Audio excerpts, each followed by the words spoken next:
Age of Fission radio show with your host, Lonnie Clark.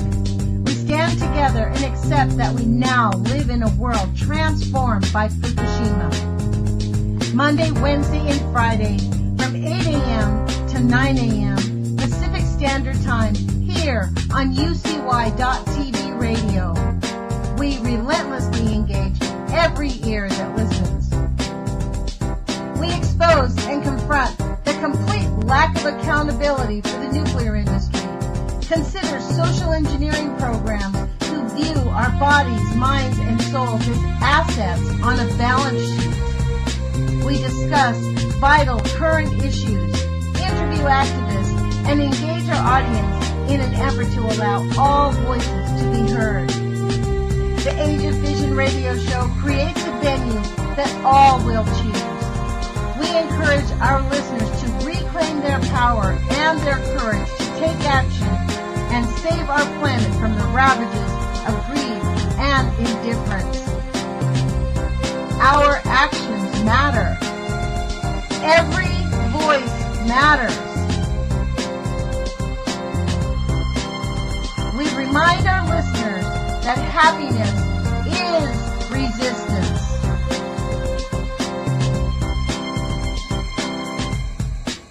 Love is greater than fear.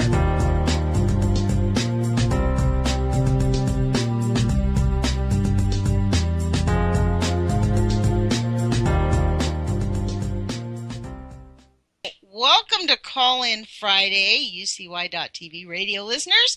This is Lonnie Clark with the Age of Fission radio show. And I have to say, today has been a weird day. It took 10 minutes for my computer to come on. That's why the show was running late. I have no idea, but I suppose that I'm getting some looky-loos from the NSA. I suppose, because we are really intent. We're going up to Hanford. We're going up to the Columbia Generating Station. So let me read to you what was not heard, and I don't believe it was, and forgive me if you guys heard it, and it's a repeat. But, today is Call-In Friday. The phone number is 718-717-8296. You are listening to the Age of Fission radio show with Lonnie Clark on May 13th, 2016. This is Friday the 13th, which, in Latin culture, it's Tuesday the 13th. That's the bad luck day. So I'm not so sure that Friday the 13th is a bad luck day, but I wish I could express to you my anger right now as I'm looking out my window. Our skies are being filled up with God knows what once again, and nobody is organizing to stop and demand the truth on these chemtrails and find out what the heck they're doing. But it is nonstop. I put up a video yesterday. I don't think I've actually posted it, but I made a video yesterday about the insanity of the nonstop chemical trails that are up in our skies. Unbelievable. But I do want to get back to what I wanted to share with you this morning, because today is Friday the 13th, but it's really more than that. Today is the birthday of Kevin Finnegan, a young anti-nuke activist who lived in Comac, New York, who's moved to the West Coast. He and I are going to go out to the Columbia Generating Station this weekend, and yes, we are going to buy face masks. I'm going to be going out and buying gas masks today. And we are not going up there unprotected. And this all came on the heels of a post posted by Mimi Gurman, who has had it with 350.org, telling us that fossil fuels are bad, nuclear is good. I mean, it is so outrageous. So there is a movement out there called Break Free. It's called the Break Free campaign, where they're having protests and people are holding up signs, keep fossil fuels in the ground. And actually, the fossil fuels need to stay in the ground, but so does uranium. Uranium is one of the filthiest things we have ever dug out. And I don't know how you feel about it, but, this is just like the Queen of England going to South America and decimating the entire population again. That's what she's doing again with uranium. Profit at all cost. Human beings don't matter. So I want to thank Kevin Finnegan for joining me on this venture this weekend. And I want to thank Mimi Gurman for instigating this action, because we are actually going to do it. We are going to the Columbia Generating Station to show the Break Free campaign that we are serious about no nukes, and they need to be too. So she sent me her Geiger counter. I'm going to get us a really expensive Geiger counter. I couldn't believe it when I got it yesterday. She's going to, after the show, she's going to give me a call. We're going to learn how to use this thing. Just a quick thing, when I turned it on, I turned on my Geiger counter, turned on her Geiger counter, and to be honest, I was freaked out. The radiation out there is much higher than it was. I haven't really tested my air in probably 2 months, I would say. I've pretty much stopped because it was always 10, 11, 12. Sometimes it'd go up to 20. Yesterday, when I turned on my cheap Geiger counter, which isn't the most accurate in the world, mine was saying 27 to 30. Hers was saying 50 to 60. So I'm like, I wonder what it's like up at the Columbia Generating Station or in Portland. Or even in, honestly, this is the amazing thing. I think about the people of St. Louis. I think about the people of Apollo, all these little towns all around the nation where people have had to live with the reality that our government has dumped radioactive contaminants on it and acted as if it's perfectly fine. So if you want to engage on this topic, my phone number is 718-717-8296. Let me give you some of the details about this Break Free Nuclear Northwest campaign that we're going to do. We will be leaving here on Sunday morning about, probably 6:30, 7 o'clock in the morning, get out to the Columbia Generating Station about 1. It's about a 5-hour drive. 4 or 5 hour drive, depending, I guess, on the traffic. I've never actually ventured up there. Going to Hanford and going to the Columbia Generating Station is, frankly, the last thing I want to do. But I think it's important for us to go up there, take some pictures. We're just going to make a quick run. We do not plan on spending a lot of time up there. We're going to have our face masks on. I'm going to actually buy protective gear. We're going to go in a hazmat suit, essentially. Next to the Columbia Generating Station, we're going to make some signs up tomorrow, take some photo shoots, take a few videos, ski-daddle back here to Eugene. But it is the only way that we really, really have got to break in, because 350.org has either been co-opted or they're just, I can't figure them out, why they think that nuclear is okay. If we could just handle the waste. I mean, that's the sentence that they all say, isn't it? If we could just handle the waste. Oh my God, you guys, I'm looking out my window and these chemtrails that they're dumping on us. Already, I think it's been 5 minutes, and we now, instead of having a big long streak, we have a huge wide swath of chemical clouds up there, and people just ignore it. It's unbelievable. And it has to be tied into this nuclear stuff. There is no way. Those two programs came along together. So something is up with our planet, So today is Call-In Friday. Let me give you the number again, 718-717-8296. I have to say that little thing about me being on the air and rattling on for 10 minutes while nobody heard me kind of rattled my cage a bit. So let me get a grip on myself here. I would love to engage anybody on this idea. And if you do want to join us, we will be at the Columbia Generating Station. You could send me an email to ageoffission@gmail.com, and we can share with you some details. I can give you my cell phone number. Maybe we can connect up there. It'd be nice to have a group of 10, 12, 20 people, 15 people out protesting the Columbia Generating Station, which, by the way, is still at a heavy, heavy risk for earthquake faults. And so, there's a lot of things that could really go south up here in the Northwest. Like, if it's actually not a matter of if, it's a matter of when. When there's a gigantic earthquake on the West Coast, all of North America is going to be gone. We do actually have a call. Hold on just 1 second. Good morning. You're on the Age of Fission radio show with Lonnie Clark. Who am I speaking with? This is Candace. Good morning, Lonnie. Good morning, Candace. How you doing? Good. I was just listening to the radio. Yeah, you were off for a little bit, but I was for that first. I was blabbing away, and Jules put the show on. I'm like, "What do you mean I'm on?" She's like, "No." So I had to log out and then log back in. So I'm glad. Well, I sent you a text message. I don't know if you got it or not. I didn't. I don't even look at my cell phone when I'm on the radio. Maybe that's an idea I ought to. But I thought that I was talking.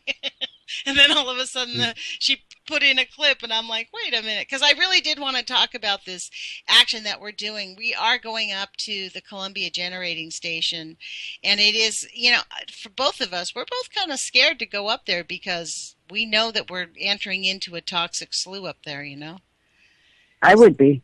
And honestly, for him as a young man, it's kind of more scary for him. He's only 24. He's the most affected. So I'm definitely buying a gas mask. We're definitely going to invest in some equipment to protect ourselves when we go up there. So, I was looking for the YouTube page I seen yesterday. They're giving tours up there at the plant. Yes, they are. And actually, they brainwash people. Everybody up there. This is the thing that I am discovering, Candace. In fact, it is even the same issue in the St. Louis area where I'm covering. People get defensive. It's almost as if they feel like you're blaming them for the radioactivity. It's a very psychologically. I think one of the things I talked about when I first came on the air was the social programming that keeps people quiet about nuclear.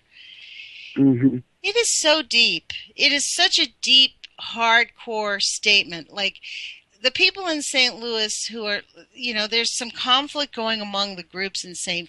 Louis, mostly because the data is being manipulated so that all the families, they want their area protected first. You know what I mean? We need ours done. We're more important than yours. And there's only so much government money to go around. And frankly, the government is not really interested in protecting the people. If people hadn't noticed, we're secondary. They have our congressmen, our senators, when they go into these committees, it's only about cost saving. They don't talk about the death and the health. I mean, even in Flint, Michigan, I watched all those hearings. They were mad about the kids being sick, but have any of those families in Flint, Michigan been evacuated? Well, yeah, because they say, you can't see it, it doesn't exist. So you can't see, taste, or smell radiation. That's right. That's exactly right. That's the big difference between Flint and St. Louis is at least in Flint you could see the dirty water. And also the people in Flint didn't have to breathe dirty air. Like, I've talked to many families in St. Louis. They have to leave their windows closed even in the heat of the day. Like they cannot enjoy the springtime anymore because they can't open their windows. That's a sad part. I used to sleep with my window open in the bedroom at night, and with the chemtrails, and you talking about the chemtrails out your window. We don't never have blue skies. In the morning when I wake up, the sky is totally whited out. What part of the country are you in? Ohio. So you're in Ohio and I'm in Oregon, and they are doing this. So, this is my question is, who's running this? This is a gigantic, expensive program. Who is the United Nations? It is. You know that? Well, it's the only one that runs the whole world, and they're all over the world. If you go to Mike Morales on YouTube, he does all of the world maps and shows the carbon monoxide and the chemtrails and the frequency. Is it on one of his playlists on Mike Morales? Is it one of his playlists where he talks about the chemtrails? Well, he has plenty of playlists. He even does a live chat some nights, and tonight's one of them. Really? Okay. Well, I had not. Okay. Amy 3 or Amy Amethyst? Yeah. 3? Okay. Yeah. Well, she goes there too. I see her there sometimes. We chat. This is one of the things about the whole YouTube community, and this is why it gets dismissed. I mean, anybody who goes onto YouTube, we're really considered conspiracy theorists, and we're summarily dismissed if you're not talking about. That's because we don't agree with everything they're pumping out on the propaganda television. Yeah. That's why. Yeah. Even this week, remember on Wednesday when I was interviewing Richard, he started talking about the flat earth theory. So I did a little bit of research into that. It's a concept. I'm not so sure I agree with that idea, but you know what? I'm not against like opening my mind to different ideas. For me, I had a bunch of other questions after it, so I'm going to keep pursuing that look. But there are some people who are beginning to. This is what's happened: is the very foundation of everything we thought we knew is crumbling around us. So now we're questioning every single let's go a little bit in the Bible. You know, let's think about this, because the father of the lie was cast down here, and everything has become a lie. Well, everything. You know, Candace, I have to say my first inclination is I am, I guess, what you'd call a classic agnostic. I don't believe in the Bible. I think it was really a book to control. I think it was based on the Judaic tradition. Islam, Christianity, and Judaism are all the same thing. They're all one religion. And in my view, they're meant to give men power, control women and children, and keep men feeling bad about themselves.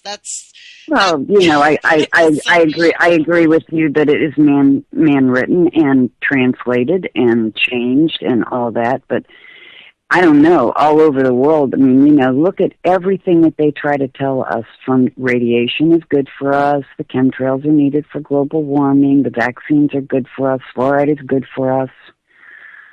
I'm not so sure about... That's all profit-driven. It's all about profit-driven. It's all about being profit-driven. None of it Here's what I would like to see with the flat earth, okay? This is exactly what I'd like to see, is for them to come out and tell us the truth. Just tell us the truth. So much of it's been lies. They could have debunked this a year ago when people started talking about this. Why are they letting it go on and on and on? For the same reason, what they want to do is muddy the waters. They want us to get all so super... I mean, this whole idea, we live in the so-called information age. We have so much information, we're confused, we're baffled with bullshit. We haven't got a clue. And people who are really confused are easy to control. And right now we're sitting here talking about chemtrails. In fact, this is something that's been on my mind all this week. I put this video out yesterday. I haven't posted it yet, but I'm going to actually post an ad in the Eugene Weekly and organize even locally and get some people. We need massive movements of people. What we need is us to organize and band together and I don't know how to organize. So that's my first thing, is I'm going to look for someone who knows how to organize. And really, we need to have answers. Like, what the heck are you guys doing? How many people live in this city and look up and recognize that that's geoengineering? There's a lot of people who aren't aware, but I'd say at least 10% of the population must know about it. You've seen those beautiful sunsets, and the people will say, "Oh, that's so beautiful," you know. And then I hear that the pink is aluminum, and it's gathering in our lungs. You know, my myofascial therapist yesterday is from, where is it? California, and she basically said where she lived near the Shasta area where the guy who does the geoengineering, Dane Wigington, is centered. He said that when she lived there was a group of people who basically had, the farmers who had their dirt tested. It all had barium and all these man-made chemicals in their dirt. And they are actually attempting to organize in the state of California to demand an end to this. But she said it's almost like it's hitting deaf ears. Like, nobody even wants to none of the elected officials are even barely willing to acknowledge it even exists. And they're saying, well, we don't have any answers as to what happened, who caused that. I mean, it could be, too, that all these chemicals are there from, nuclear testing. God knows. I mean, it spreads out. This is the thing. I mean, we literally are being used like lab rats. Well, that's the cognitive dissonance, where you see it but you don't believe it. Right. Well, that's kind of how everybody is, isn't it? Like right now in our country, like, we know it's happening. I'm going to tell you right now, Lonnie, we're going to have a big boom in the tree removal businesses. In the what? Our trees are dying. It's going to take more than just the regular guys that's been going around trimming trees to take care of this problem. I would say that a third of our trees in a 2-mile stretch of road, a third of them are suffering, and, well, a lot of them are just not even coming back. Where you live in Ohio? Northeast. You know 30 what's miles south of a Cleveland. young man that I talked to a while ago, his name is Brent Lusk. He lives in Ohio, and he was literally socially ostracized by all of his friends and his family. His parents kicked him out of their home. They told him, if you don't stop talking about Fukushima, go find a different place to live. He was upset. He was documenting and taking pictures, hundreds of pictures with his camera about the dying trees in Ohio. He couldn't believe it. He's like, look, here's these pictures, you people. Like, we need to do something. He was like jumping up and down. And he basically, I think he has just given up. He's sort of adhered to the Guy McPherson point of view that we're all super screwed. The only thing that matters is love your family, have some goats, grow your vegetables, and stop worrying about Fukushima. And that's what a lot of people have just said, okay, we're super screwed, so we're just going to live for today, and who cares about the future?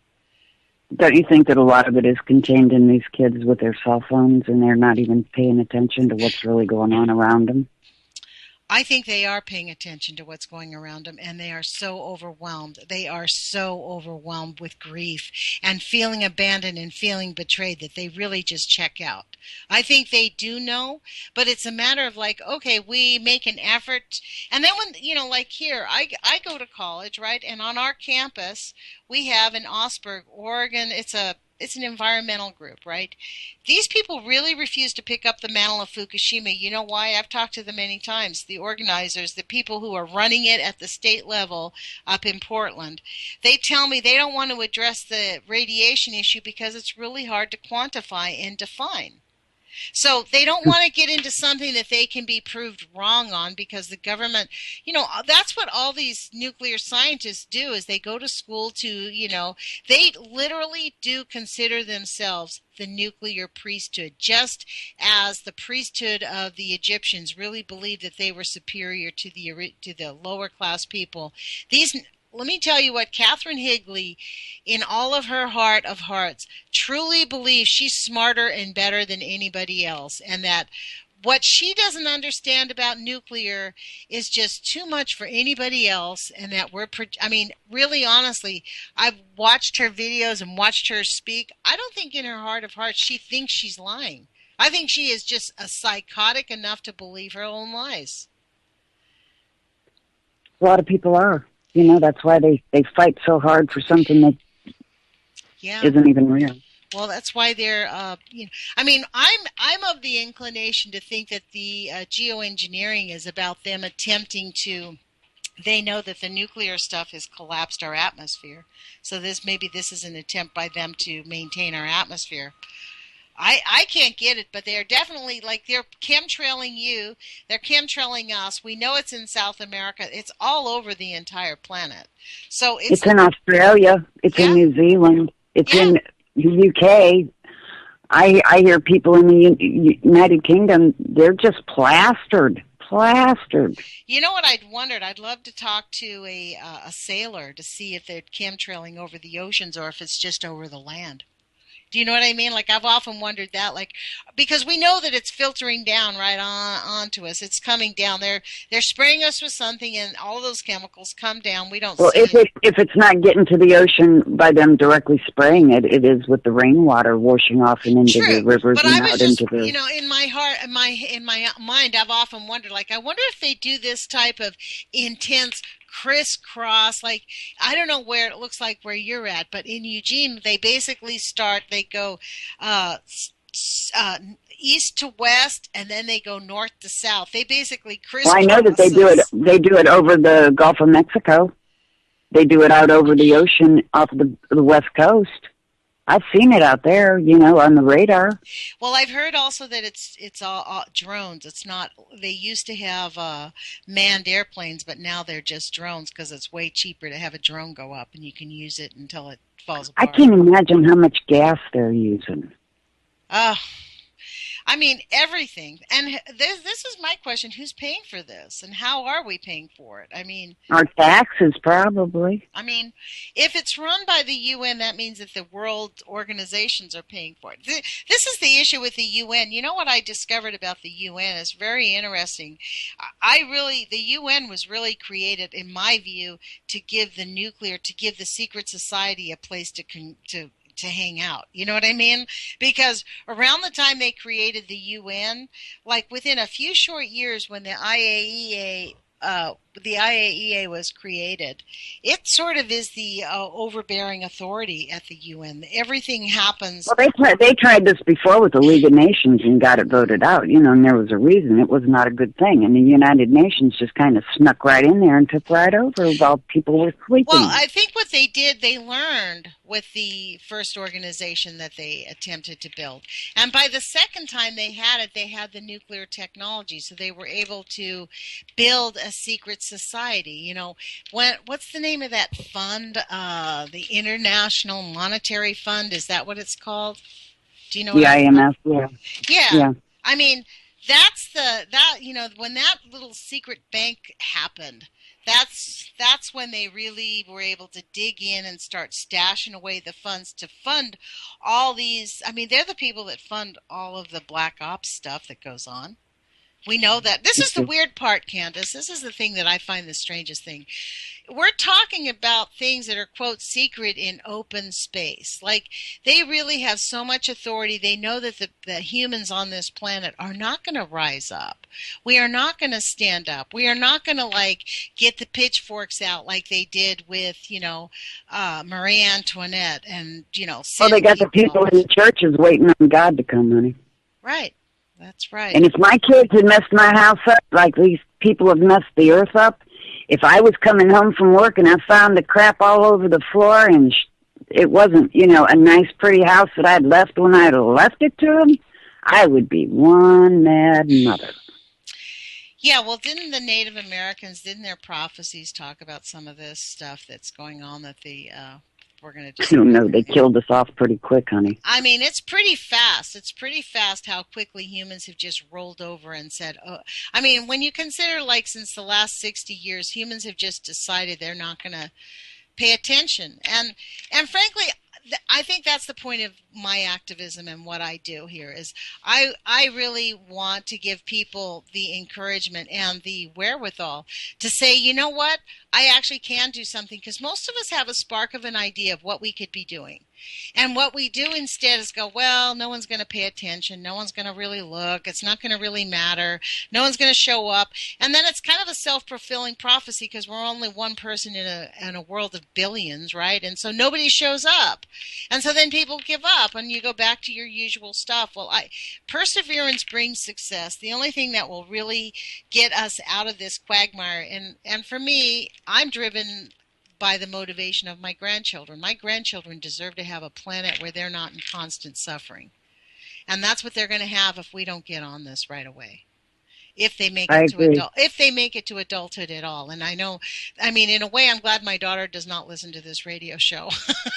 Because I can make comments like that. She would flip out, you know what I mean? But this is really where we're thinking. Will our grandchildren have a place to live in 50 years that, we're not even just talking democracy and freedom and the right to free speech and blah, blah, blah. It's almost like they're getting rid of the oxygen, by the time they get rid of all the plankton and the phytoplankton out of the ocean, that provides us with 30% of our oxygen for the world, and then they get rid of our trees.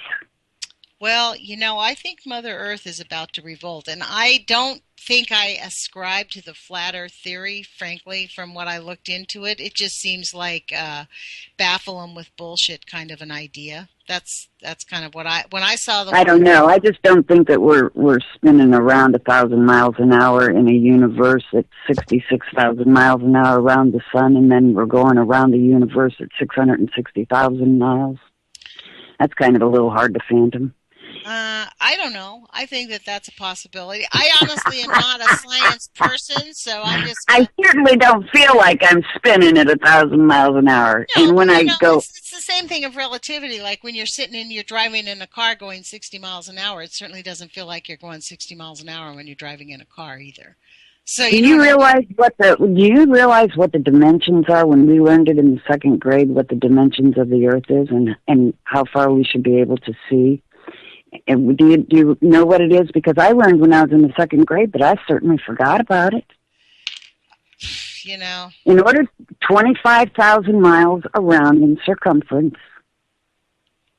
In order to get the drop off, around the Earth, it has to be 8 inches per mile squared.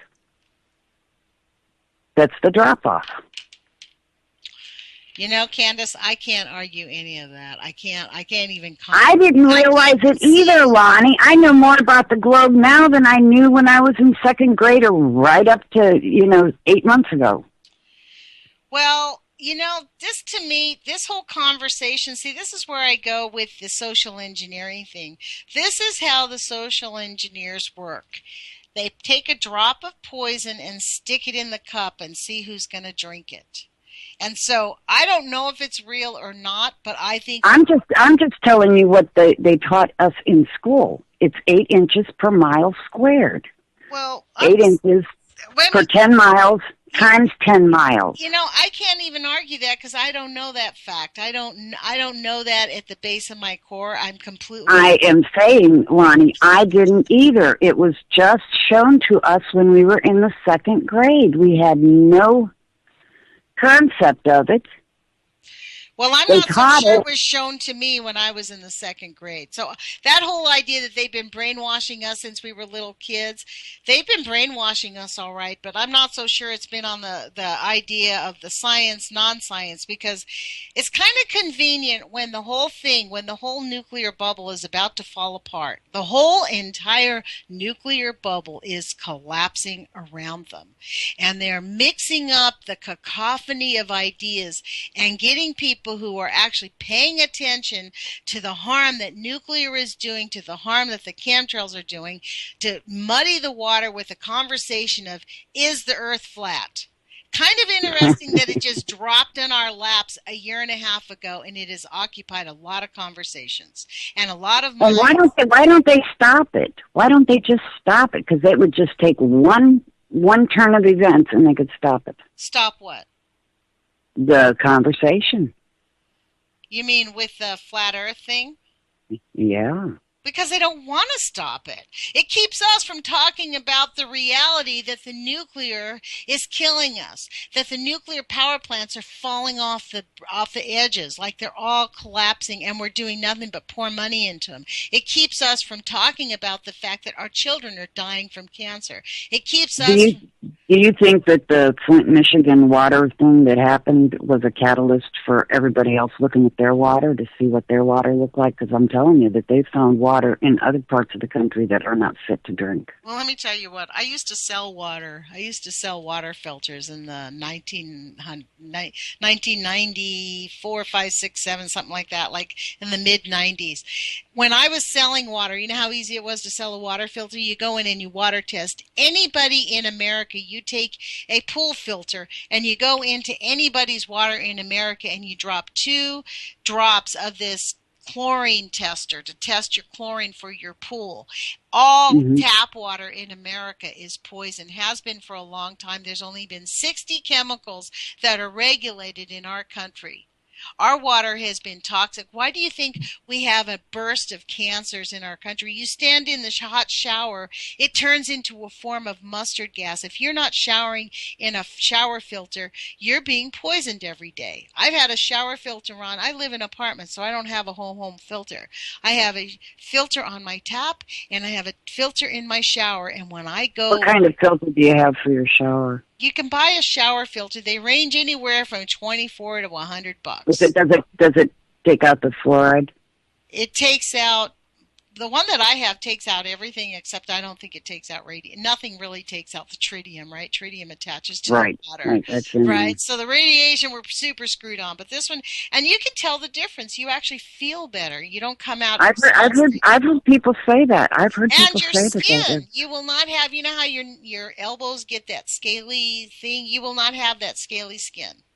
So everybody ought to have a shower filter. Let me just put it to you this way. If you're not showering in filtered water, you need to be. So this is not new news about the water. They have known about this for a long time. Isn't that terrible, Lonnie, that they would do that to unsuspecting people that depend and respect their government? We have have an entire nation of minimally medically doctors. People go to doctors in the AMA. We lose 1 million people a year in this country to medical malpractice. Did you see that report the other day where it's the third leading cause of death in the United States is medical mistakes? Yes, I can believe that. Oh my goodness. There's a great And then we got you can read on this topic. It's called Death by Medicine. That book turned cancer. Cancer is the next one, and heart disease is number one. It was all medically related. That's right. And so we live in a nation. I mean, our doctors are being misinformed about the facts. And the rules of being a doctor is you cannot prescribe any herbs. You cannot prescribe any natural treatment. You cannot prescribe anything that actually helps people heal and reverse themselves permanently. You can only prescribe pharmaceuticals and chemicals. I mean, the malpractice against the doctors. And again, speaking of the priesthood, doctors consider themselves a priesthood. I mean, talk to any nurse. They'll tell you what the doctor's attitudes are. Well, they can kill somebody and not get an OSHA ticket, honey. So this is the point here. It is up to us. And I actually think that this flat earth conversation is... Why do you keep bringing that up, honey? I thought we were off that subject. Well, I think it's part of the same thing, though. It's the flat earth conversation is a way to keep us from talking about the water, the radiation, about the fact that in the United States we have a medical industry that is minimally medically educated. And we have a scientific community that is being brainwashed that radiation is okay. Like, I've run into little scientists here at the U of O who say, no. I think I said this at the Bernie campaign. This girl was, I'm studying environmental science at the U of O, and France has learned how to remediate their nuclear waste. I'm like, I have not heard that. She goes, well, you just don't know. Well, let's share the world then, okay? Yeah, well, it's not true. And the point of that is that these children, these young people are being literally lied to at the university level. Seriously. And it's a grave situation that we have going on in our country. So the conversation is really, how do we move this forward to get people to take action? Because we absolutely have to come up with solutions, Lonnie. This has got to be the year for finding solutions. So, Candace, let me ask you this since I have you on the phone. Do you live near a nuclear power plant near you? Well, we've got Davis-Besse, we've got Perry Nuclear, and those are both 35 miles from me. One is northwest and one is southeast. So why don't you do yourself a favor and do a hashtag, drive out to one, make a little sign that says Break Free Nuclear Ohio, Break Free Nuclear Ohio, and join us in this Break Free campaign and pushing our issue into the Break Free campaign, because the Break Free campaign is about keeping fossil fuels in the ground, moving away from fossil fuels, while they are promoting unconsciously the nuclear agenda. And so what our attempt this weekend will be is to get enough pictures out there on Twitter, out there on the thing, to push us into that campaign, the Break Free campaign, so that the No Nuclear is part of the Break Free campaign. Is that hashtag Break Free? Is that Twitter? Yep, it's on Twitter, and I think it's, on Tumblr and those kinds of things and all the social media. But it's the Break Free campaign. And that's what we're going to do. We're going to post some things up on Instagram and up on Twitter. We're going to take photographs. We're going to make some videos.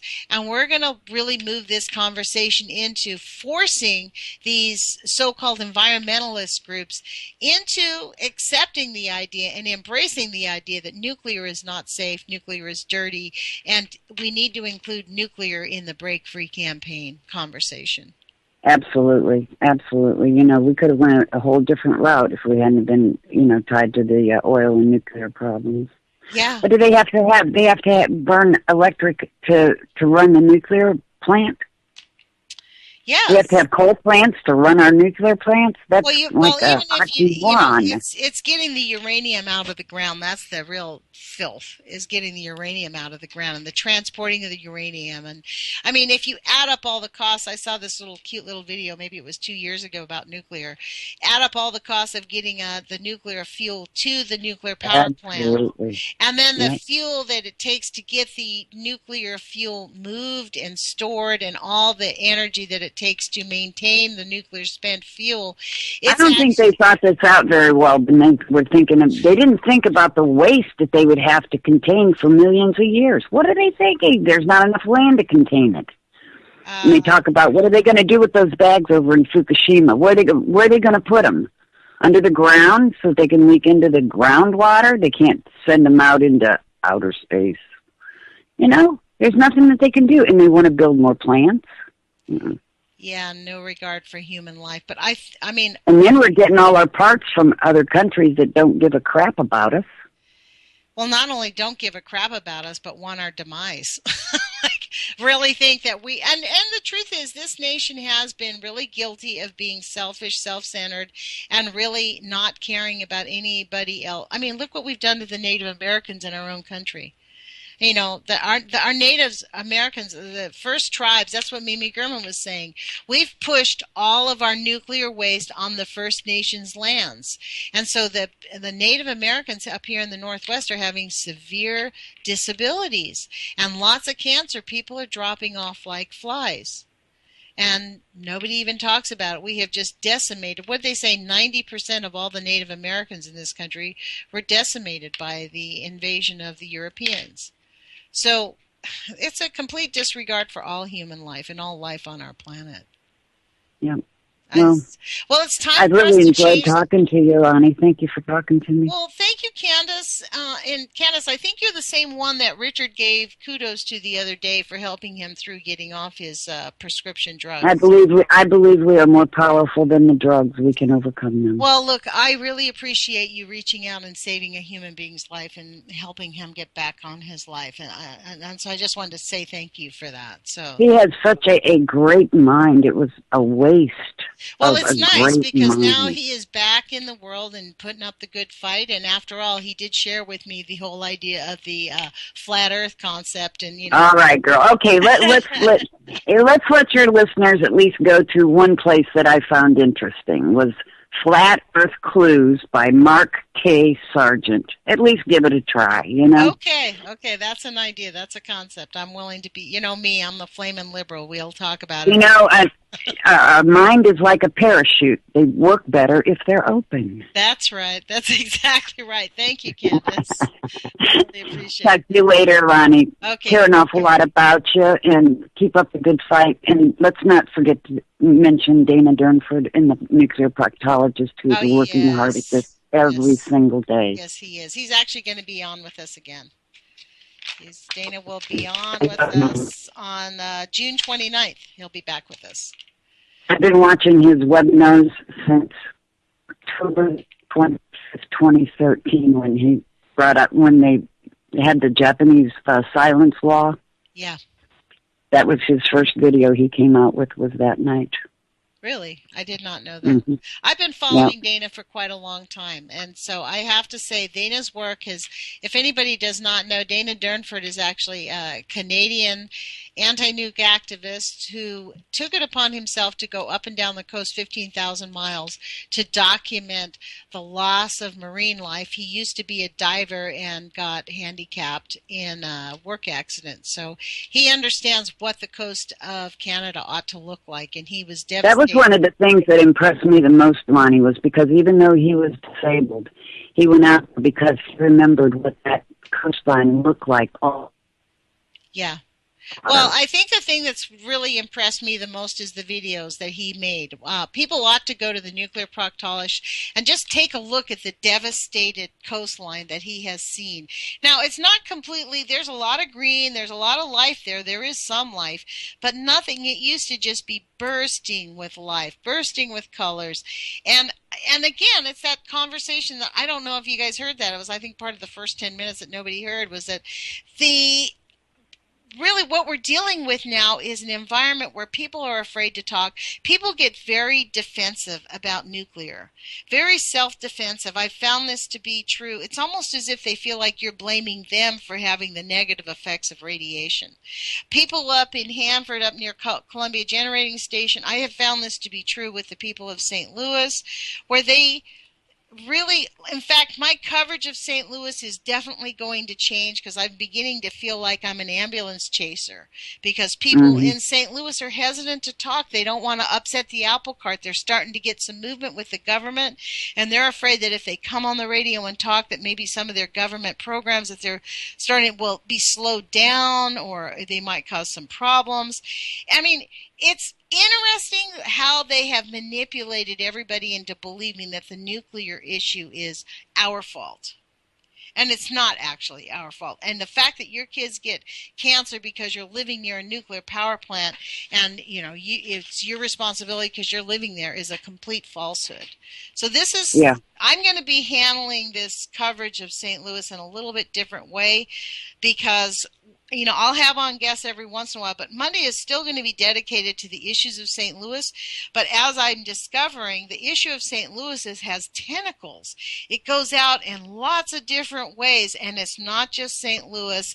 It's a lot of people, as we heard from Larry Bergen, who across the river in Illinois, his little town of people, they've all been decimated. So this idea that World War II is over and the idea that, we won the war is a complete false concept that we need to challenge in order for us to move this conversation into the open. Thank you, Lonnie, for talking to me. Thank you, Candace, for calling in. I really appreciate it. I really care about you, dear. Thank you.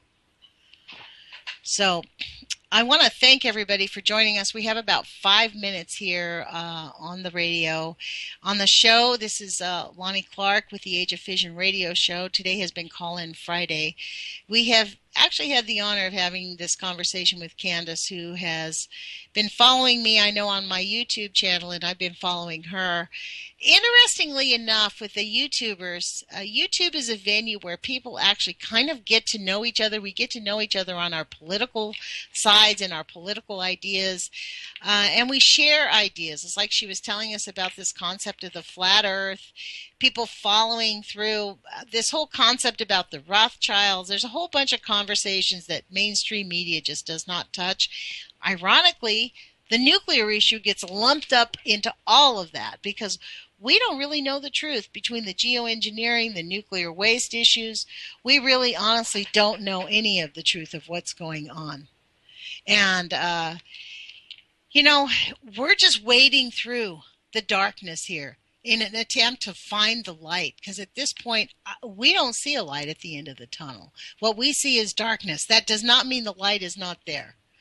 We just have to keep walking through it. And so I hope that some of you who live in the Northwest, maybe near the Columbia Generating Station, will join us. We'll be out there by 1 o'clock. That's our goal.